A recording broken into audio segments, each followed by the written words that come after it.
Hey everyone, welcome back. In today's video, I'm going to show you how to fix keyboard keys automatically typing in Windows 10 or 11. First, what you have to do, you have to go for settings and then you need to go for accessibility. Here it is, click on that. And then if you scroll down a little bit, you're going to find out keyboard section, click on that and make sure your sticky keys, filter keys and toggle keys all are turned off. After completing that, then we're going to open run. So simply open run and then simply type this command. So I'm going to copy this command. Don't worry, I will going to give you this command in the video description. From there you can simply copy it and paste it over here like this. Basically it will going to troubleshoot your keyboard. So click on OK and now click next.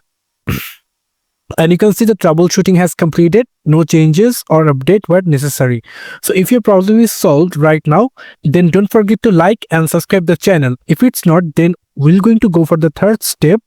You have to change or uninstall the driver. So click on the right mouse button into the start icon. Simply go for device manager and then simply come over into keyboard section. And from here you need to select the HID keyboard device or any of your keyboard drive. Simply click on the right mouse button and simply uninstall device.